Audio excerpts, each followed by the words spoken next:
Hey guys, this is where we stopped last time, and we're gonna continue on. So, what is this basically? Let's recap a little bit.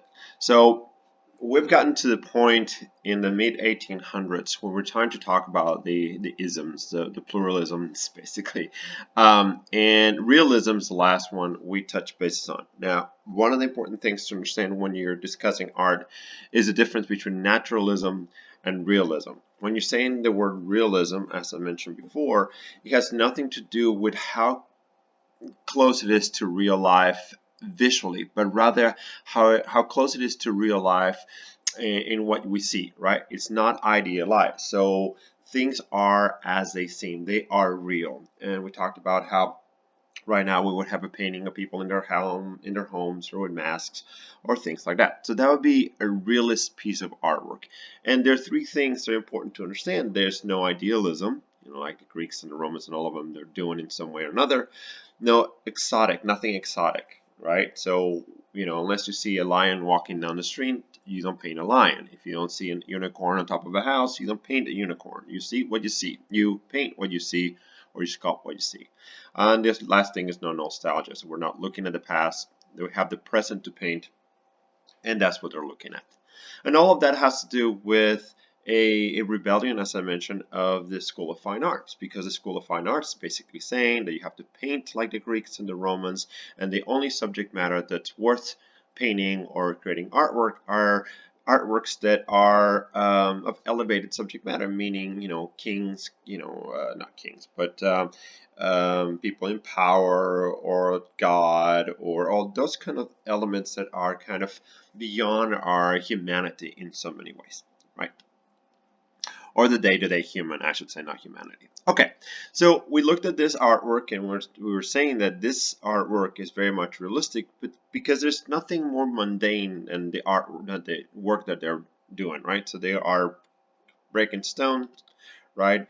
And why are they breaking stones? Well, they're going to take this to the market and sell them for wooden stoves. So it's a very humble way of living, and it's not really an elevated subject matter at all. This is just a regular worker on something they're doing right now on this specific time period.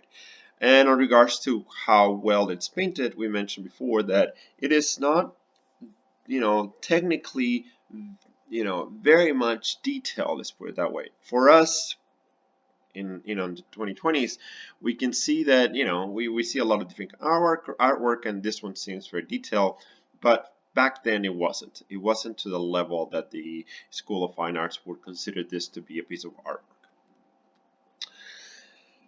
So a lot of artists were trying to strap basically both ends, right? Artists wanted to be acknowledged by the salon, because if you were able to go to School of Fine Arts and show in the specific show, then basically you made it as an artist and you were being helped in your career, right? So you definitely want to be part of that. However, the conversation within the art world is different, right? The conversation in the art world was much more contemporary for the times. They were discussing things about what was going on at that point, right? So this is the point where we start seeing two different kind of conversations in art. Those that are attached to the School of Fine Arts, and then the ones for art's sake, or the ideas between artists. So here we have, gonna show you three different artists that walk that line, but walk it in different ways, in where some of them are going to be right in the middle, where they have elements of neoclassicism, they have elements also of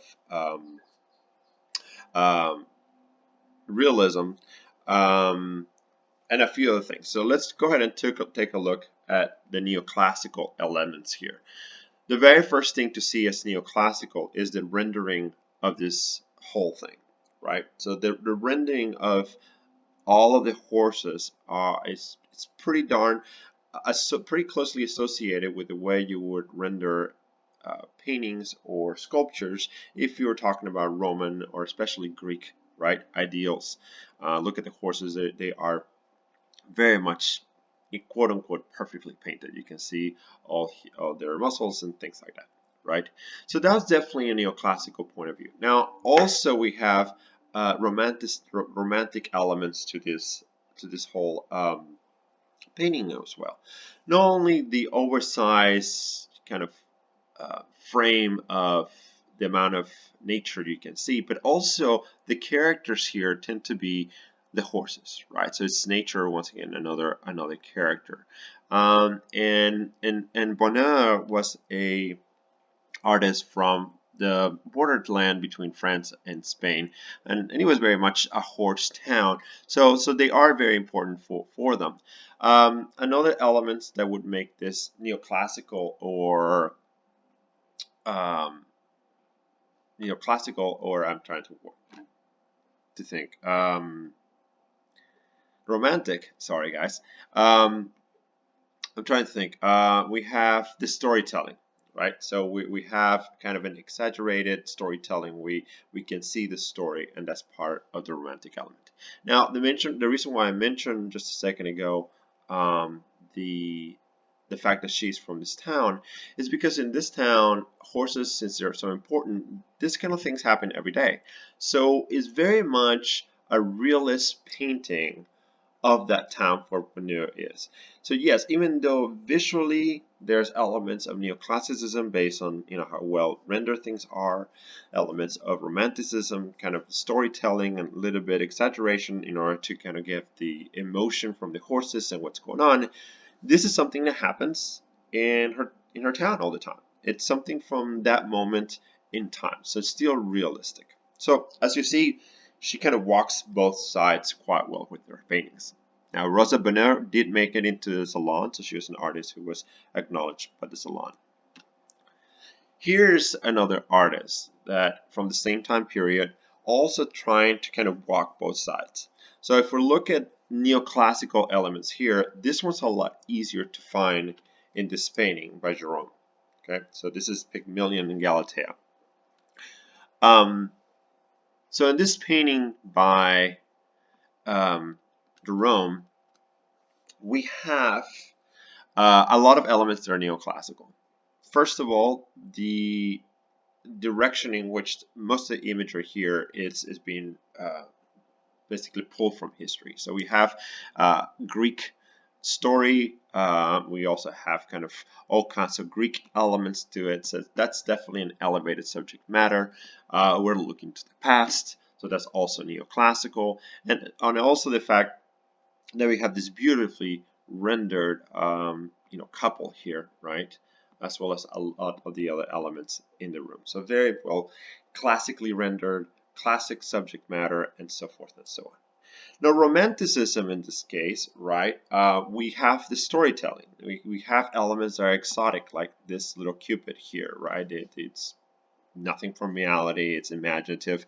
So we do have that element that is exotic. The other thing that is important here is that we are telling a story about Pygmalion and Galatea, where he is a simple artist, a sculptor, and he falls in love with his creation, and the gods just basically gave him uh, this beautiful statue and created it into an actual person.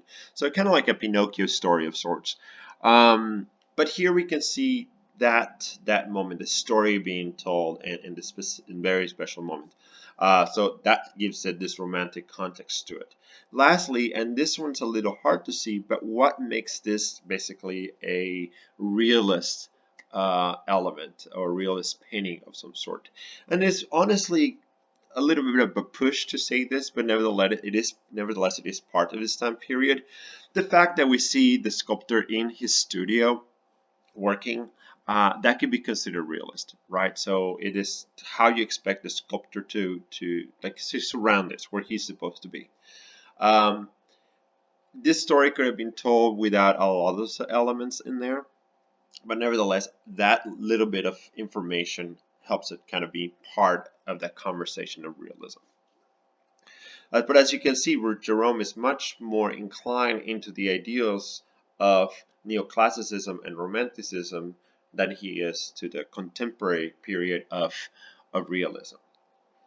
I really like to show these two paintings back to back because the subject matter is very, very similar, right? So in the other one, we have a sculptor in his studio, and in this case, we also have a sculptor in the studio. A sculptor in his studio. However, in this one, it's approached completely different. You know, how many neoclassical elements are here and how many romantic elements are here? So if we start looking for neoclassical elements, we do have this kind of sculpture that seems to be Roman or Greek, being carved maybe out of stone or marble. But it's not very clear, right? It's not the main subject matter. So it's something that is not the important thing, right? So that's not there. Then, you know, is it classically rendered? Do we have this perfectly rendered painting all the way through? And the answer is no. Obviously, look how, you know, loose, quote unquote, this painting is, right?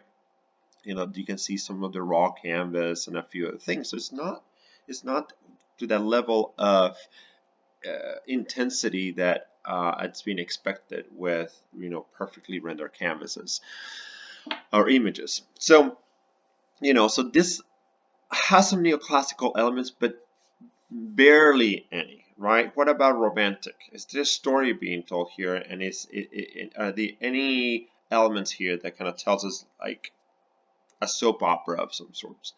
And the answer would be, I think would be no, right? So the answer would probably be no. I mean, we have a wife here that doesn't seem to care that there is a nude female here, and there's no interaction between this, you know, male and female here, which you would expect in, you know, something if you were to be adding drama to this image. There's none, right? He is just continuing to work with his sculpture. She's just doing her work as a model, and the wife is just in the studio. So nothing out of the ordinary. There's no romantic context to this. This is what it is. And if we were to look really at the painting and say, what is the main subject matter?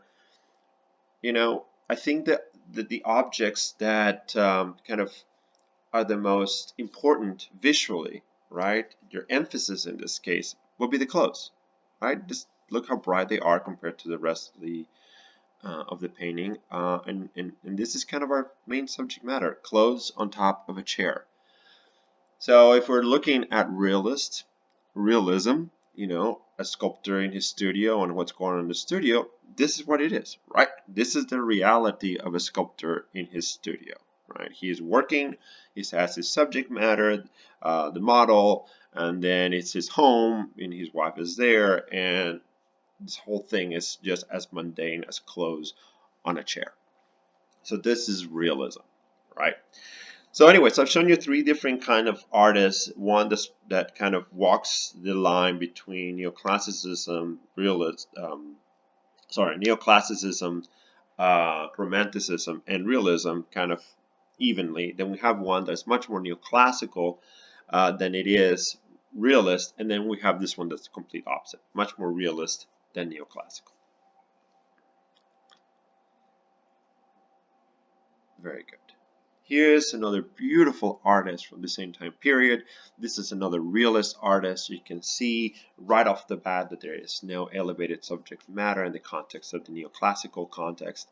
And look how loose the colors being applied in this canvas. Very loose. However, the subject matter, it's extremely intense. You can see the relationship between this grandfather and this grandson. Of kind of passing information, and in a moment that is personal, but also that a lot of us can relate to. So it's definitely a realist moment, a realism painting. He is Tanner. Tanner is a fairly well affluent African American artist. He mainly worked in Europe. He was invited to the United States to work.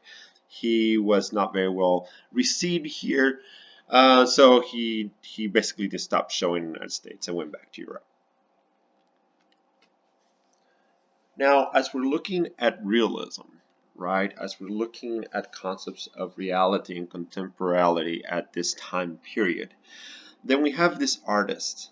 His name is Manet, and you guys might have seen this painting before. So this is Edward Manet. And Manet, is who we consider the father of modern art. He is the one that, because of this painting, opened our eyes to the possibilities of what art is beyond the subject matter. And what do I mean by that? Well, when you're looking at this painting, what are the elements that are odd, that are not what you expect at this time period?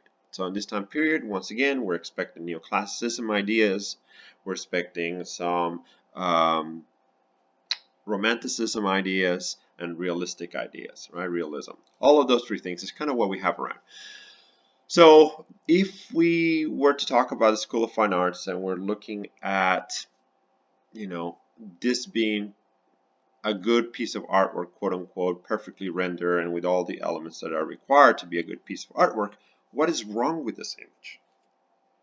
Normally, a lot of students mention the fact that she is nude and that she's compromised morally by being with two gentlemen, right, in the woods. And that's not the case. The subject matter in this case is not really the case. The really reasons why this painting is in some way not a good painting in the eyes of the neoclassical artist, it's because of some formal things, some formal elements. First of all, if you're looking at this female figure right here, right, and you were to think, well, look where they're at and look where she's at, her scale is completely off compared to them.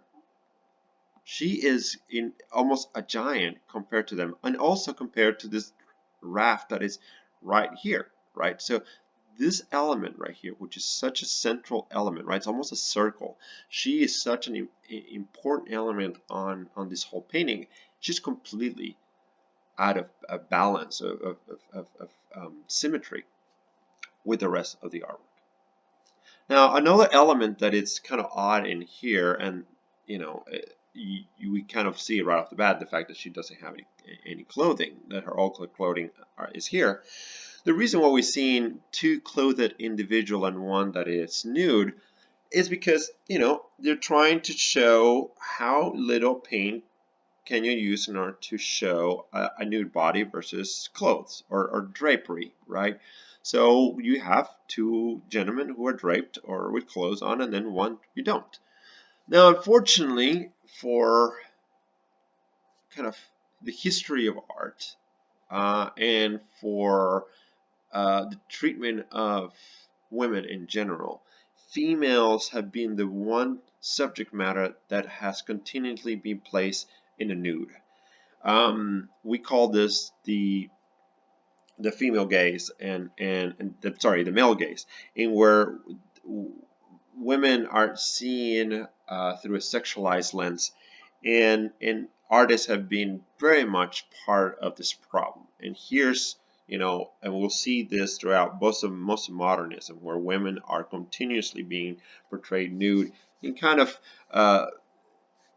sexually not charged, but posed in certain ways that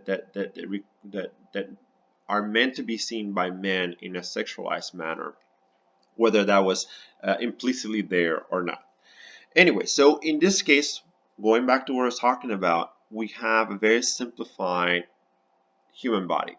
This is very little rendered. This is not rendered to details that neoclassicism expected for the human body to be painted on, right? And here we also have this pile of clothes. Now, for us, that seems to be very recognizable, very easily recognizable as clothes.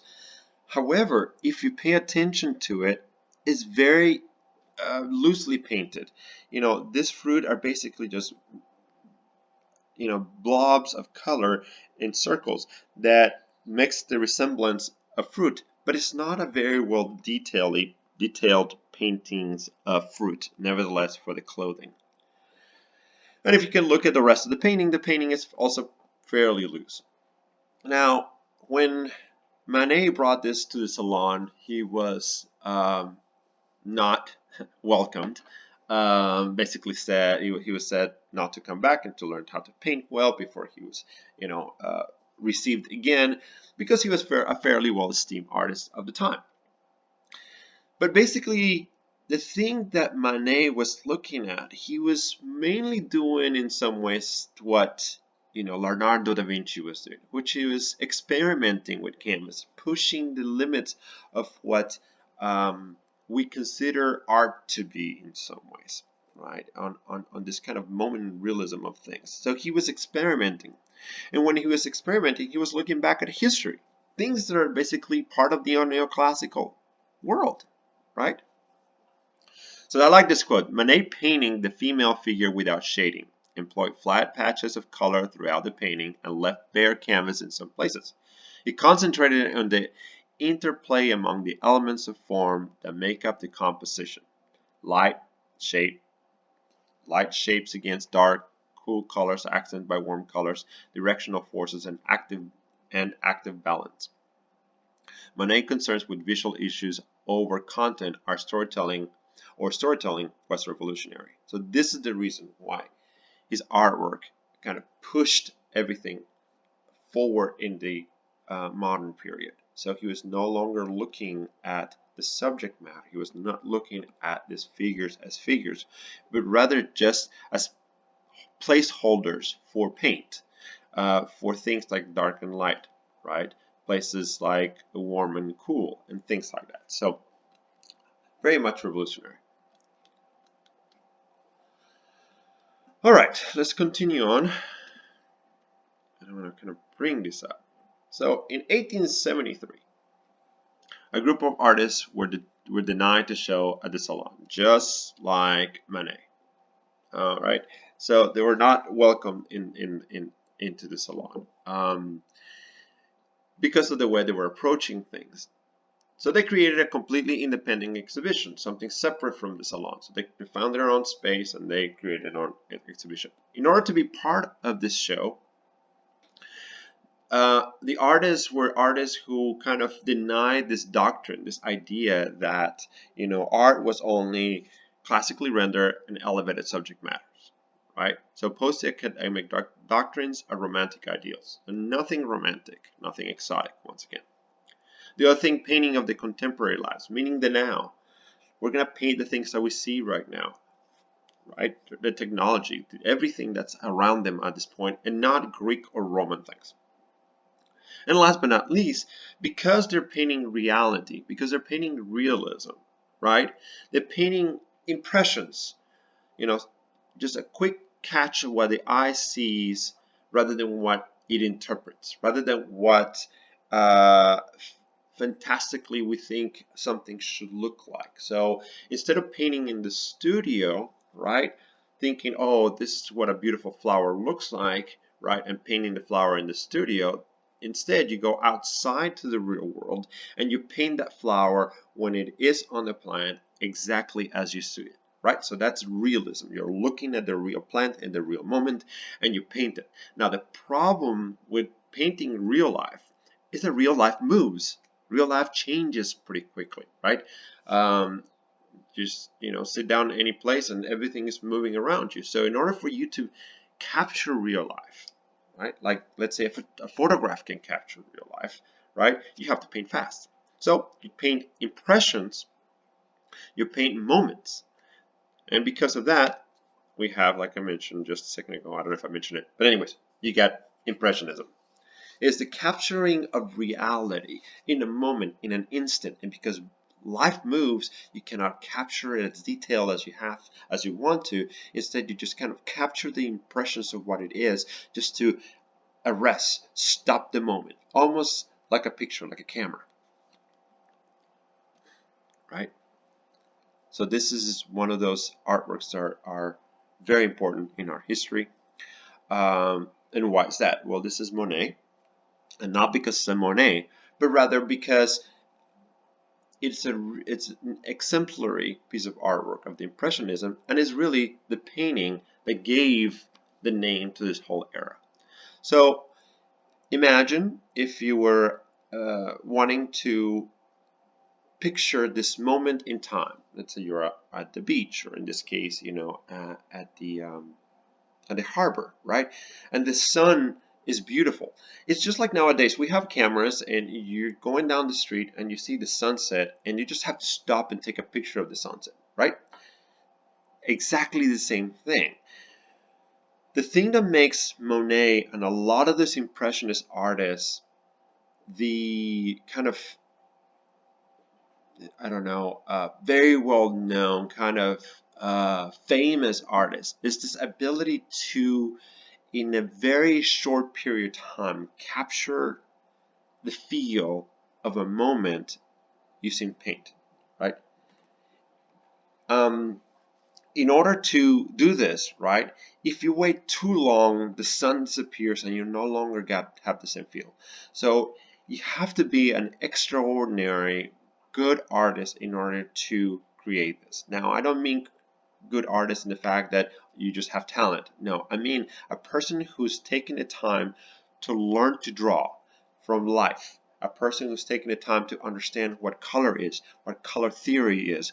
All of those things have to be in your mind and you have to be in your hands and in your skills in order for when a moment like this has to be captured in paint, you can do it, and you can do it in such a way that every single element in here can be understood for what it is, right? So this beautiful sunset moment in the harbor, right? You can feel the warmth, you can feel the night coming, you can feel, you can see the, you know, fishermen going in or coming out of the harbor. All of those things are captured in a very short period of time, and only people, artists with the right set of skills can capture this kind of moments. So this artwork was called, or is called, sorry, Impressions, Sunrise 1872. And this painting was part of that show. And in that show, we had a critic who went in, looked at the artwork, and of course, he was much more of the neoclassical way of thinking. So he wrote a very poor writing of the show, and he basically called all of those paintings impressionisms or impressions, right? And therefore we get the word impressionism. So impressionists are artists who are intrigued, focused on things that are everyday, the ordinary, the mundane, people walking down, the boulevard, the birds on, on the ground, just the everyday, nothing special, right? One of the things that they're also going to be focusing on is that the thing that is we could consider special in some ways in their paintings is the fact that they're looking at modernity. This is the 1880s, right? Right now we have trains, we have carriages, we have a whole bunch of the technologies that are coming about, but yet most artists from the neoclassical period were painting Roman, Greek and those kind of things, looking in the past. But there's this modern world that is coming around them with these really cool things. So they're going to be focused on the now, right? So they're going to be looking at things that are modern. As I mentioned earlier with the flower, artists are not going to be painting in their studio. If you're going to be painting real life, if you're going to be painting this snapshots of reality, these impressions, right, then you have to be out there in the real world. This kind of way of looking at, artists being out in the street, this kind of very stereotypical idea of, the artist having the beret and being outside and painting, that comes from this period.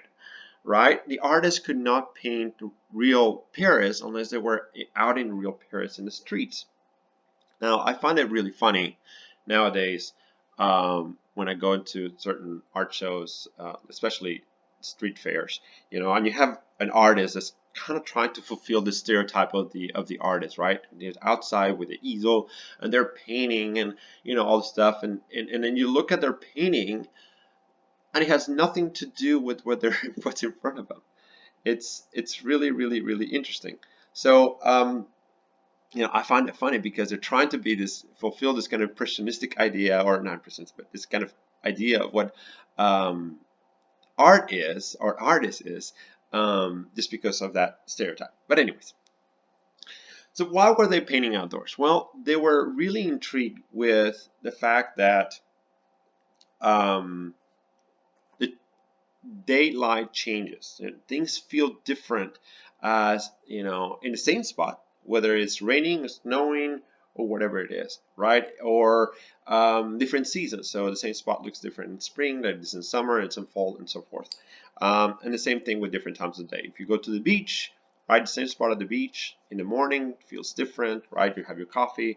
In the afternoon, there's a whole bunch of people playing, it's very bright, and then at evening can be much more romantic, with some champagne or just looking at the sunset or the moon on top of the water.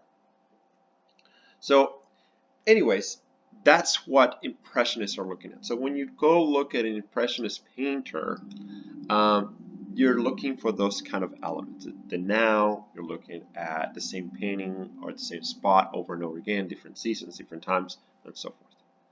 Another thing that's important to understand about this period is the scientific understanding of light and color that's part of the conversation. In the past, I've told you guys that artists is just not about making objects and that's it. There's research in it, and artists were paying attention to what's going on scientifically, especially with light, because it had to do with what they did. And we're gonna see how that applies in some of the other elements in a little bit with some of the other artists. Now, here's a very good example of Impressionist painting, and this is also by Monet, and this is Monet, not Manet, right? We have the contemporary time, right? Modernism. We have the trains, right? We have all the steel structures with glass. All of those elements are things that are not being painted, right, by neoclassicals. We have also the time of day. We can recognize that this is either early in the morning or late in the evening. I probably tend to feel like this is much more early in the morning. I feel like these people are getting into the train rather than leaving the train, telling me this kind of like this morning rush hour. What other elements here make it impressionist? The atmospheric conditions of the space, right? So you can see this maybe foggy, or that kind of, or maybe raining, or maybe snowing, right? And then what else? We have gas lamps. One of the cool things about this kind of paintings is that you could actually go to Paris, to the specific station, right? This is Gare Saint-Lazare in Paris, and you could actually find the same spot where he painted. And the cool thing is that you knew he was in that spot because he was an impressionist, right? We knew he was out there in the middle of Paris painting this kind of stuff. So if you ever go to Paris, one of the coolest things to do is to find 5 or 6 different paintings of different impressionist artists, look at the painting and try to find the spots where they actually stood and painted those actual paintings, because they were there. That's part of being an impressionist in this time period.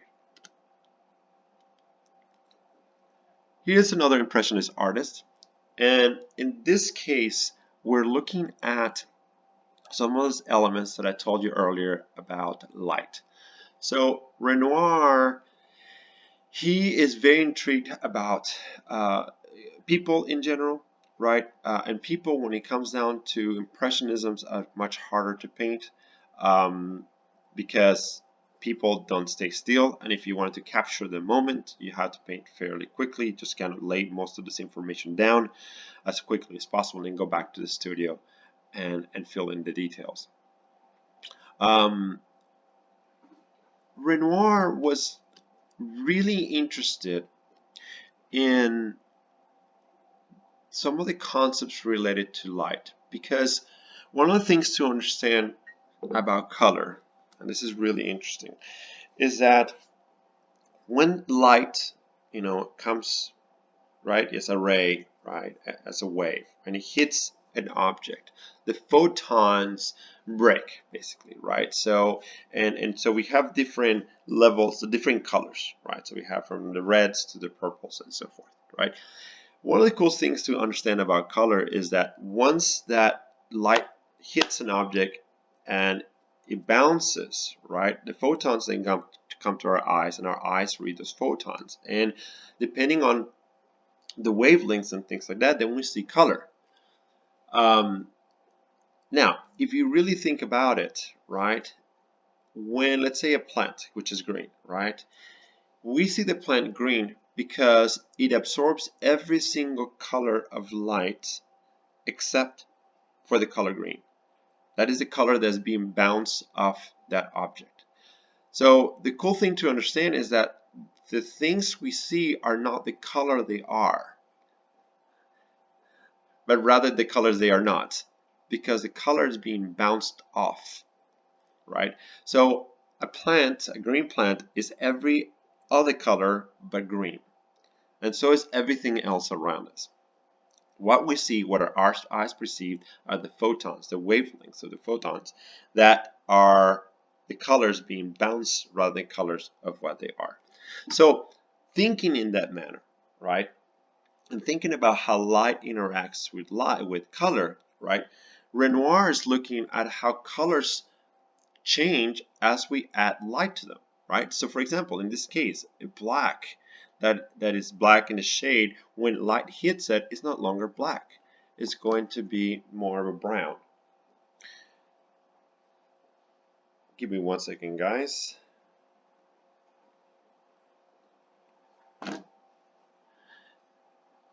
So it's more of a brown and then a blue and so forth.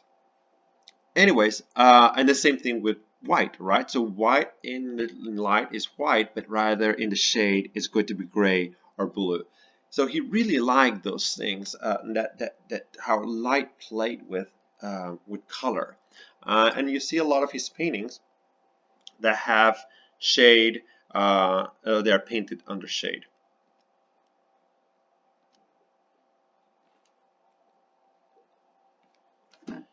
So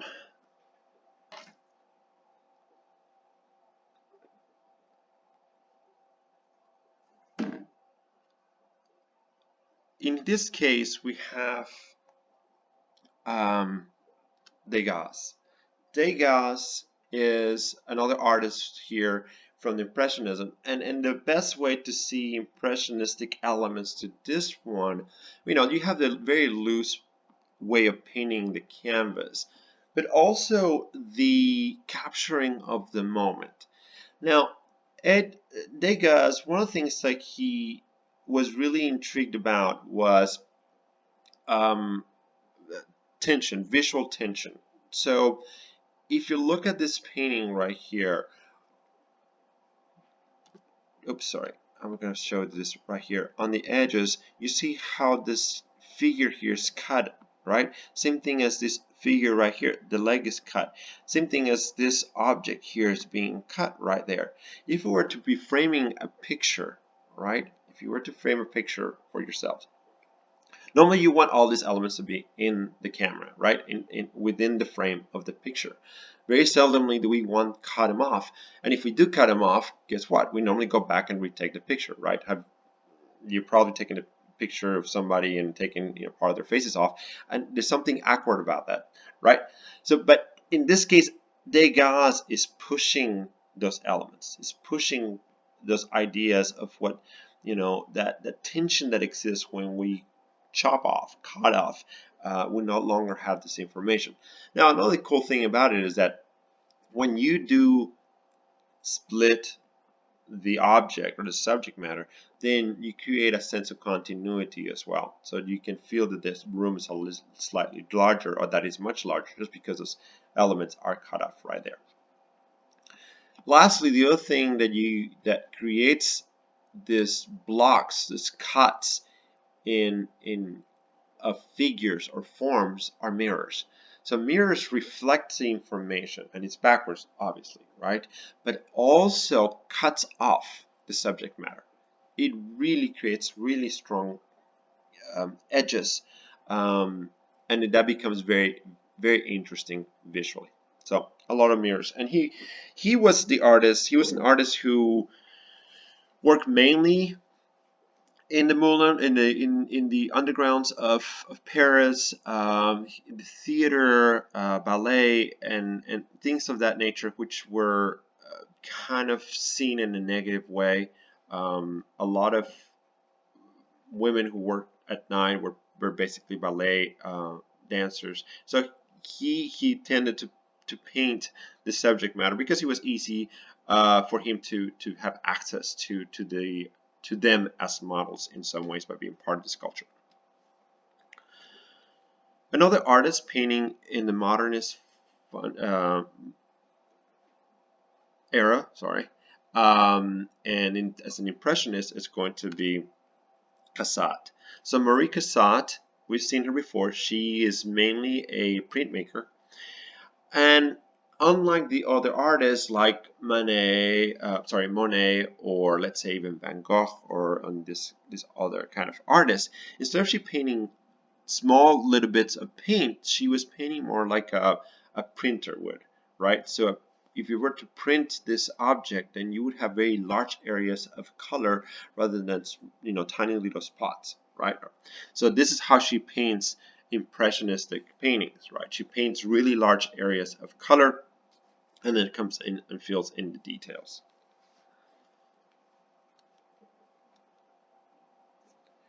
And now we have sculpture. We haven't seen sculpture for a little while in the timeline. Sculpture, fortunately, did not change fast enough to be kind of part of the movements, the neoclassical movement or the uh, romanticism movement. I mean, they are, but there's nothing that we can highlight until we get to this point. So in this point, we have Rodin, and Rodin is the artist who gives us the kind of frozen moment, but three-dimensionally. One of the cool things when you see an impressionist sculpture is the fact that the sculptor is not looking for perfection of the rendition of the subject matter, right? So if you were to look at classical artworks, you'll never see any quote-unquote imperfections like fingerprints or tool marks and things like that. Impressionist artists like Rodin did not care about that. They wanted just to make sure that he captured the moment, captured that instant when you can almost empathize with that specific moment in time, kind of stopping reality, an impression of that second. Obviously, when it comes to sculpture, it took a little bit longer, but nevertheless, one of the most important things for an impressionist artist is to know when to stop, right? A lot of times when we're creating artwork, we continue working on the artwork until we finally get it quote unquote perfect, where there's no quote unquote imperfections, right? An impressionist artist, just continues to work, to get this kind of moment, this kind of impression, this kind of connection with what you see, the reality of what it is, and then stop, regardless of whether you see the the tools, or if you were to look at this painting, this sculpture really close, if we're live, you can see the fingerprints, right? Because you're not caring about the material, but rather you're caring about kind of the subject matter and then the moment. All right, so with post-impressionism, once we get past this understanding of the moment and the reality of the moment and all these things, right? There's two groups of artists that kind of break away in some ways and how they're seeing this capturing of the moment. There are those who see the world through a format, kind of lens, and the other ones through an expression. Now, format meaning the paint, meaning the material, meaning the color, meaning those elements that are just kind of very factual. The ones with expression are going to be much more about the connectivity we're talking about, that emotional connectivity, that relationship that we have to the moment, right? So two different ways of thinking about this impression, this moment, right? So the moment of just get the thing in front of you and understand what's happening, just the actual factual element, right? So sketch immediacy, so do it fast, get the information down. And without, you're going to sacrifice solidity of the form and composition, because in order to get things the way they are in real life onto the canvas or onto the painting requires you to be much less perfectionist about scale and proportions and things like that.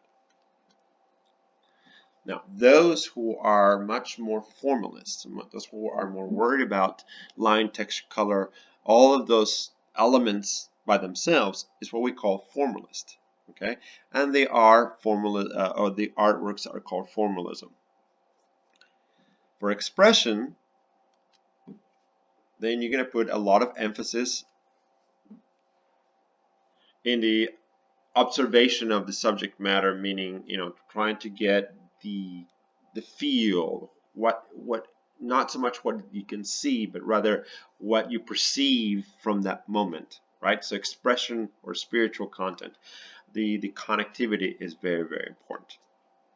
And those are the expressionist or what we call expressionism. Now, these two things happen side by side, and neither one of them is bad or is wrong or anything like that. They're just different ways of approaching reality, approaching impression, approaching how to interact or connect to the subject matter on an artwork. So, what we're going to do is we're going to go forward with expressionism through the era of modern art. Okay, so we're going to go through expressionism, and then we're going to go back, and then we're going to look at formalism, right? So we're going to do side by side, but one and then the other. So now we're starting to get into a much more compressed timeline, right? So now we're going to look here from the 1800s to 1900s, and then pretty soon we're going to be looking from the 1900s to the 2000s. So just to recap a little bit, first we have neoclassicism, right after the French Revolution. With neoclassicism, we also had kind of the reminiscences of Rococo, which brings us Romanticism. So we have the Romantics and neoclassics. They're both very much into, elevated subject matter. They're both very much into well-rendered canvases, those kind of things, right? Realists were not. They were not interested in any of those ways of thinking. They're much more about now, painting what is real. And those who are real but really wanted to keep things completely real, meaning being out there in the world, painting what the world is and capturing, let's sunset, the way you would feel it, those were Impressionists. Now, with Impressionism, now we have Post-Impressionism, the ones who want to either capture the world through the lens of color, light, line, texture, those kind of things which are formal, which are factual, or the ones who are much more interested in how you feel the moment, how you connect to that emotional moment on what you're capturing in front of you. Now, as you see, we have a lot of isms going on. One of the other isms happening is symbolism.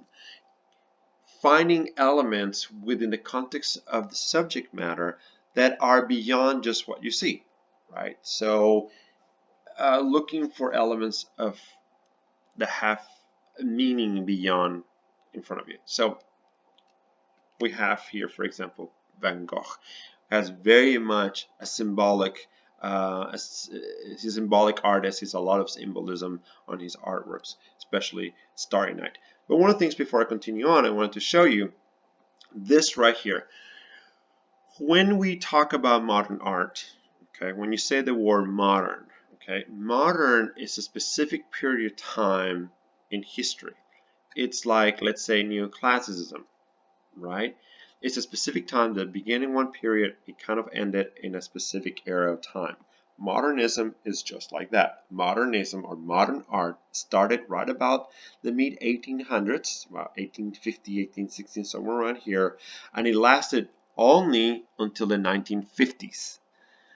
Modern art stopped around 1950, 1960. We do not have any modern art anymore. It's not being created per se as within context of modern art. Okay, please keep that in mind when you're saying words like modern, right? A lot of times when we talk about modern, you probably are more meaning contemporary or postmodern, if you want to even say it that way. So anyway, let's go back to Van Gogh. So Van Gogh is an expressionist painter. Okay, Van Gogh is is trying to portray the ways that you see and how can you relate to the subject matter you're seeing. Right, so we do have some impressionist elements to it, meaning he's capturing the moment. He's trying to give us, maybe the wind, maybe the sense of the evening, right? But also he's a symbolist. So elements like the cypress tree, the church, the moon, all of those things have a symbolic meaning on top of the colors and the way he paints the painting, so that we can connect with it, not so much in a simple way of looking at it, but also symbolically. So very much an expressionist painter. So for him, instead of trying to produce exactly what he sees before his eyes, he used color more arbitrarily as to express himself forcibly. So Van Gogh saw color in a different way. He saw a reality beyond the reality of the colors in front of him. So he was looking very much at the index of the color rather than the factual representation of the subject matter, right? So remember when we talked about indexes, how something makes you feel based on its elements or whatever, right? Like red means hot, blue means cold, right? Or we feel hot, we feel cold, right? So he is saying that color can be used in that manner to express the moment, to kind of talk beyond what's there, to express maybe emotions, maybe the spirit, maybe the quality of the person, of the quality of the moment. So he's using color arbitrarily to express himself forcibly. Now that also helped him, aid him with his a lot of his mental issues, but nevertheless, one of the things that is really interesting about Van Gogh is that because he did not see color, he was not bound by color and the fact that he had to represent nature the way he saw it, right? Then he was able to play with color and the color theory in many different ways. So, for example, he knew that, and we talked about this before, that in order to create tension between color, separation between colors, you put two contrasting colors next to each other. So instead of possibly putting, black or purple or brown at the edge of this yellow piece of wood, then in the areas where there is red, he puts green. So he puts a contrasting color. That separates basically the floor, what we'd see as the floor for this leg right here, right? So it creates the division. So he's looking at color beyond, what we'd expect, and he's arbitrarily using it in many different formats in order to create, not create, to recreate the world around them the way he sees it or he feels it.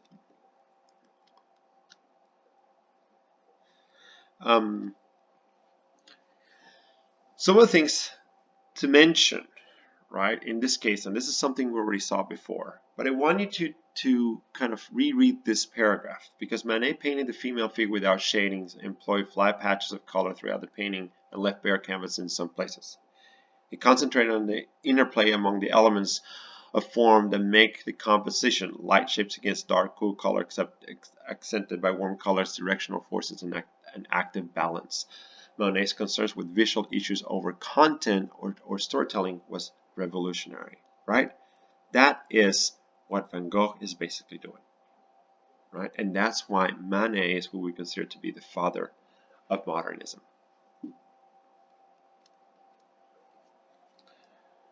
One of the other things to understand during the modern period is that artists, because they were revolting, whatever you want to call it, against the school of fine arts, right?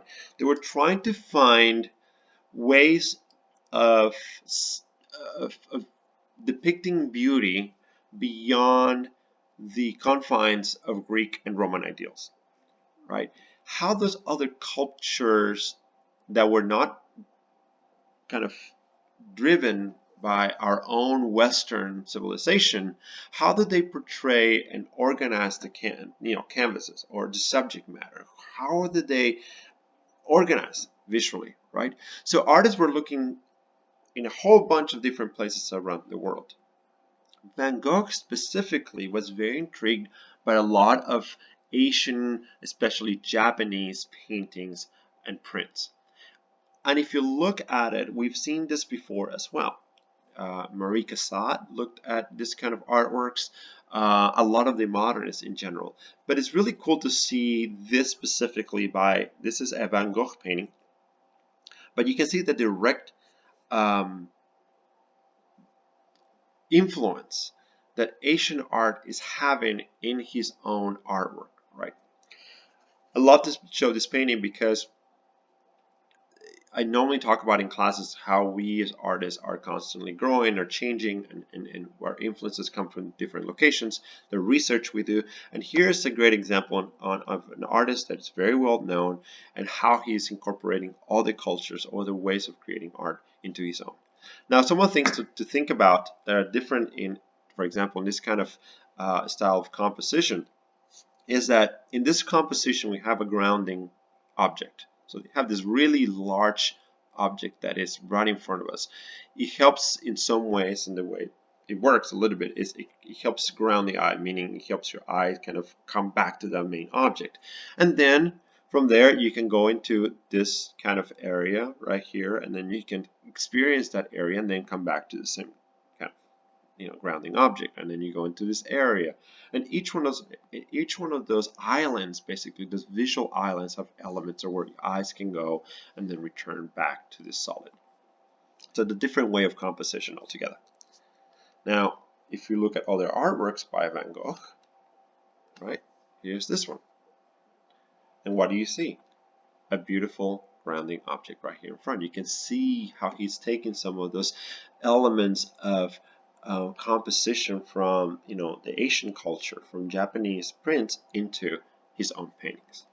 What other elements here? It's impressionistic, simple. We have the color, the arbitrary use of color. We have green, we have purple, we have all these colors that gives us a sense of the sunset, right? Of a very beautiful maybe spring day. And then we have just the basic concept of a figure. We don't know who it is. We don't need to know who it is, right? But we know he's working and we know what he's doing in a very simplified way. So impressionistic, but at the same time expressionistic.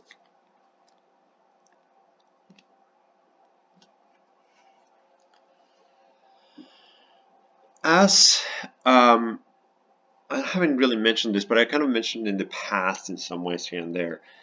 Artists in this time period, in the modern period, all of the main artists lived in France, basically in Paris, right? Most of them did, and they knew each other, and they talked to each other, and they were friends with each other. And if you really study art history, you'll see how much influence all artists in that time period had with each other, whether they were congruent in their ideas or they were kind of not fighting, but much more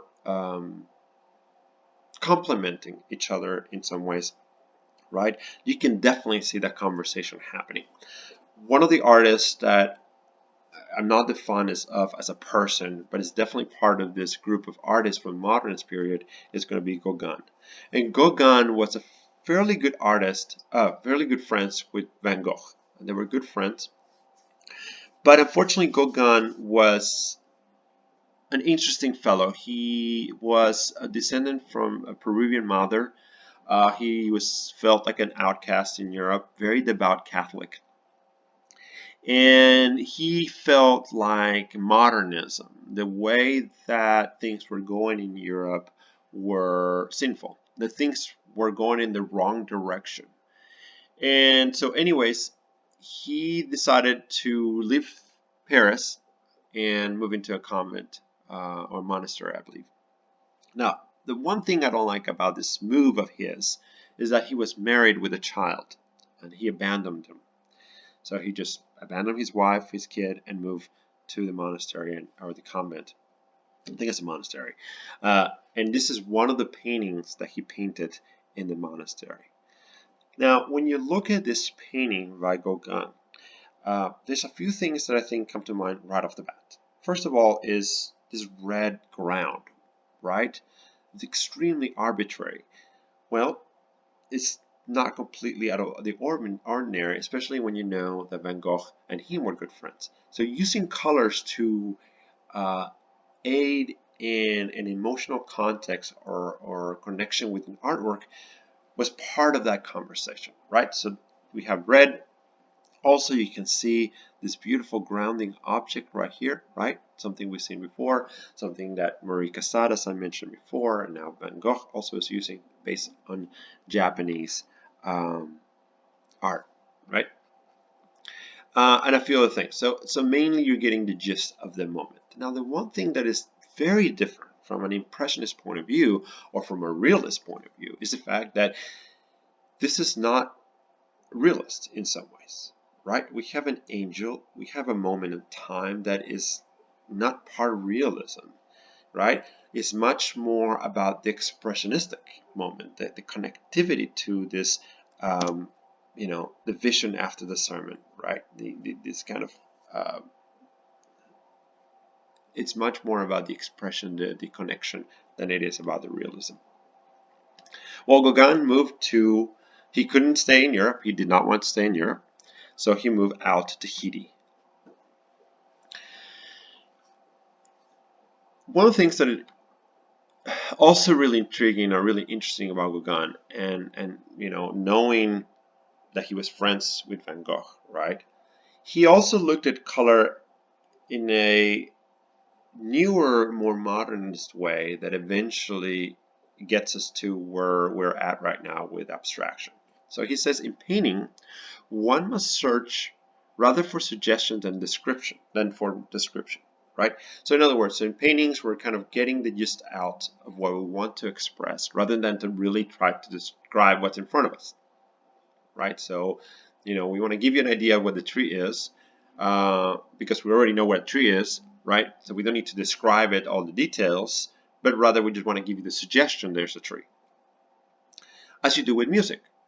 So imagine you listening to music in the car, right?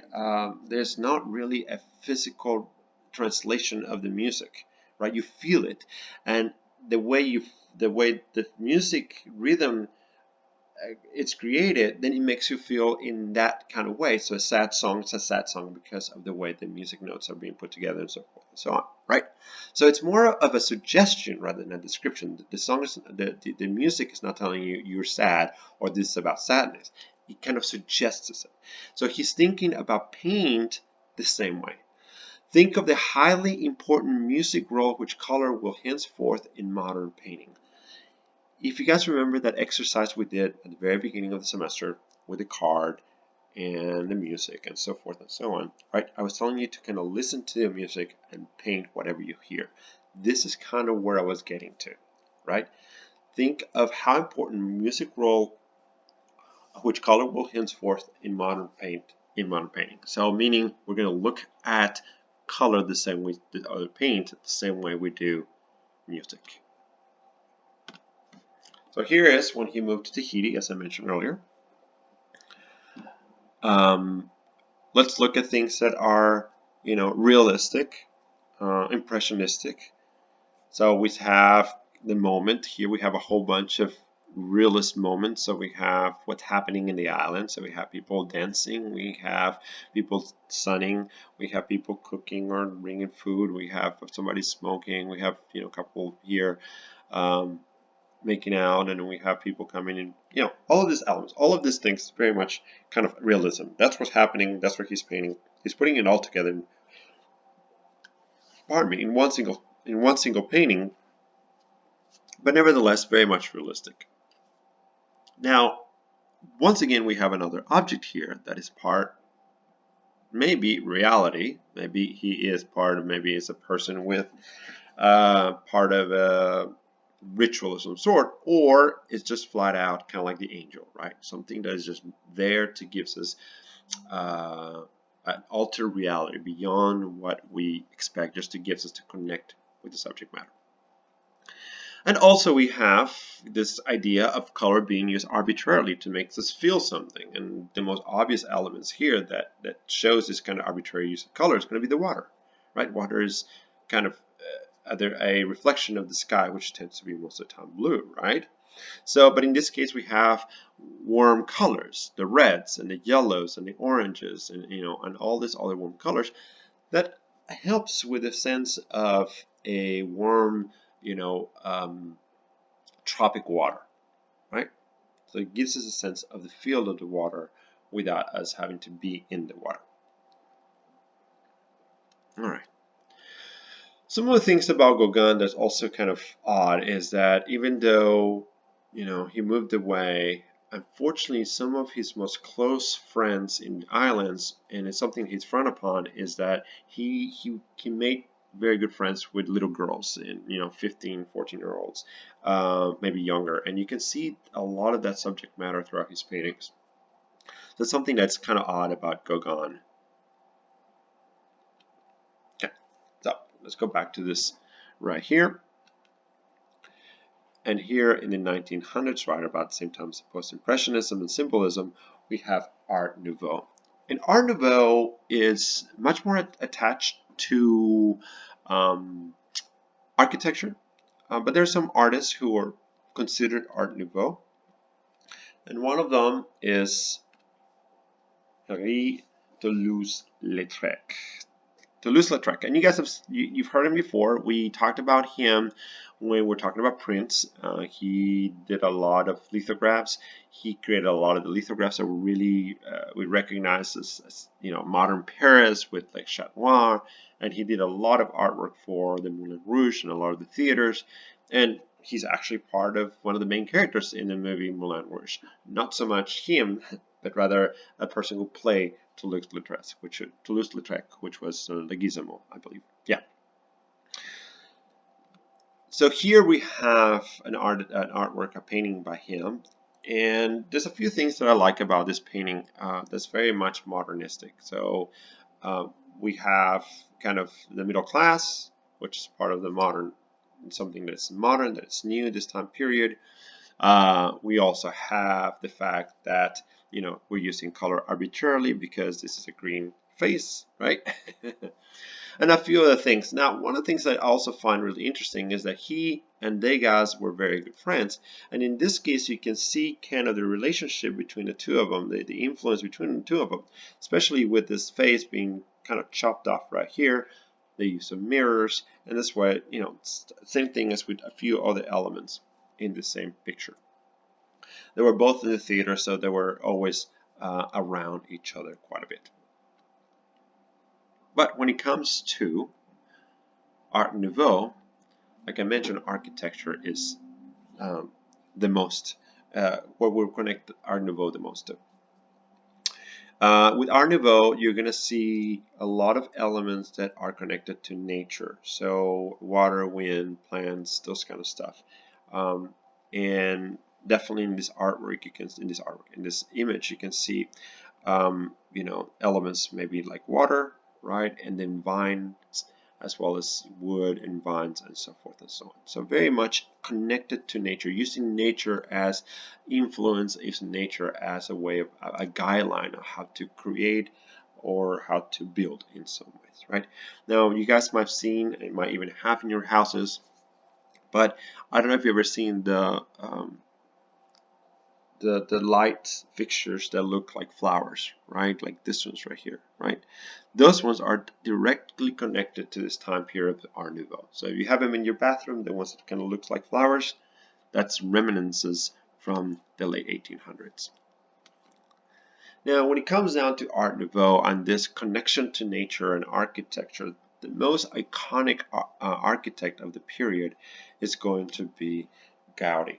Now, Gaudi really liked the idea of how nature does not have any straight lines. I mean, when you go to a forest, it's not a straight line, right? Everything's curved, everything is organic. So his architecture is very much the same way.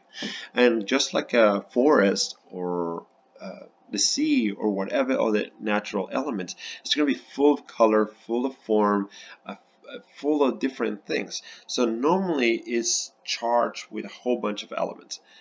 Now, if you ever use the word gaudy, you know, a gaudy piece of jewelry or something's gaudy, that's where the word gaudy comes from. His name, last name, Gaudi.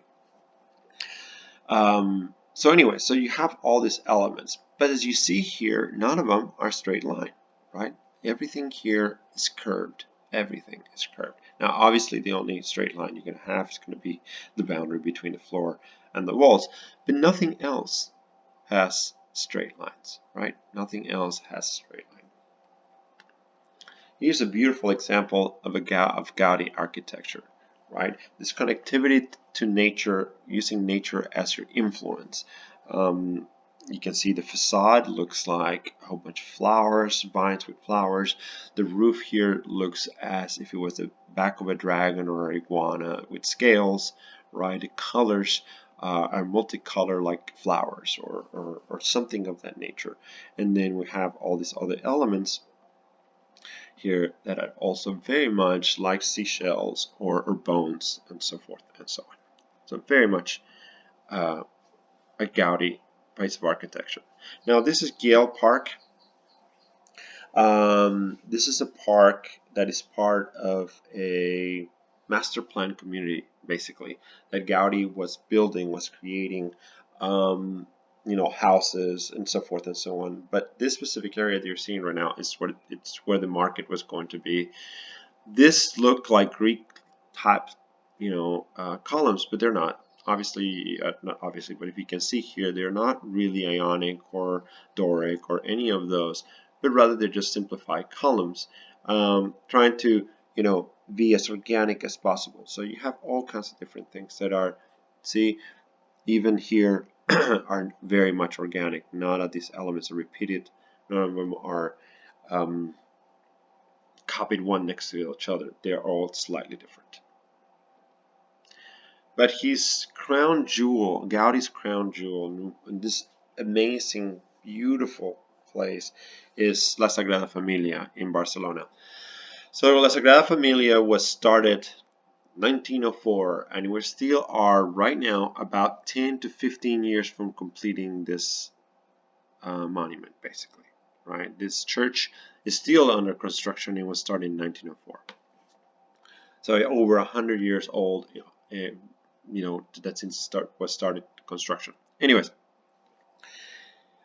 Gaudi architecture is one of those things that no matter how much images I can show you and how many virtual tours you can take, there's nothing like being inside the spaces. So when we talk about expressionism, when we talk about connectivity with the artwork and what it makes you feel, this is the architectural equivalent of expressionism to its best.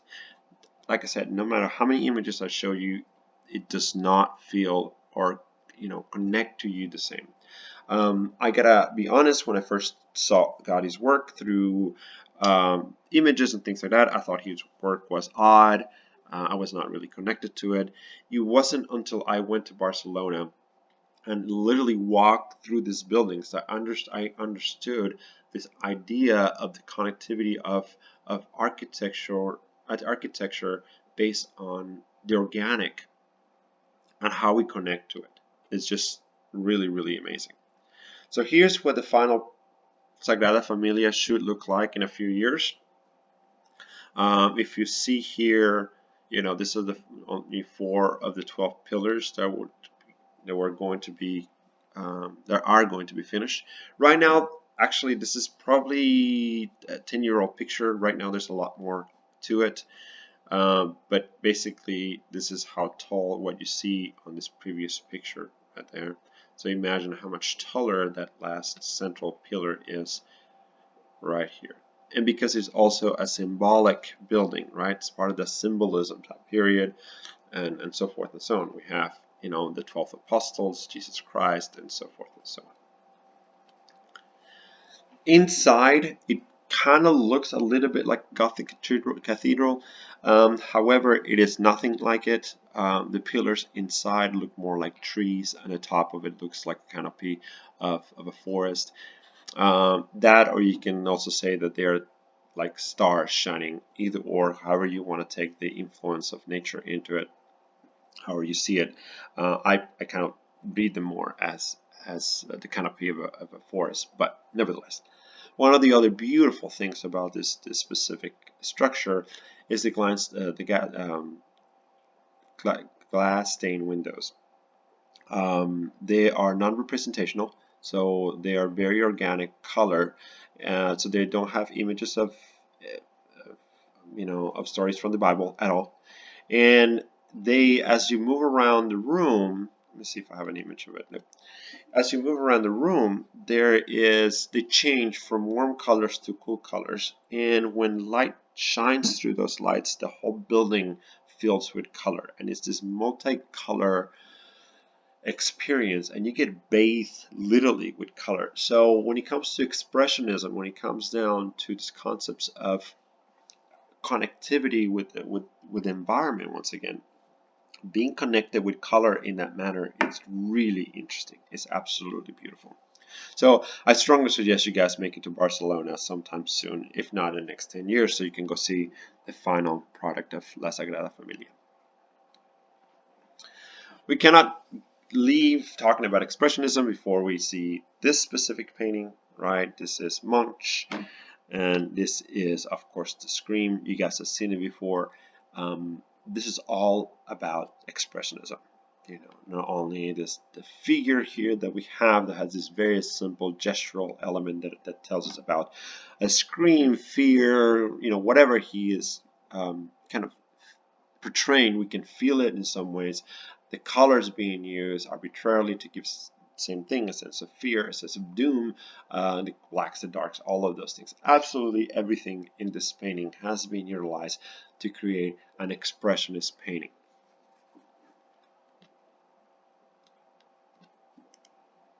So now we're done with the 1900s, and we're moving on a little bit into, the 1800s, and then moving into the 1900s, which gets us to the 20th century. And we're going to stop right here.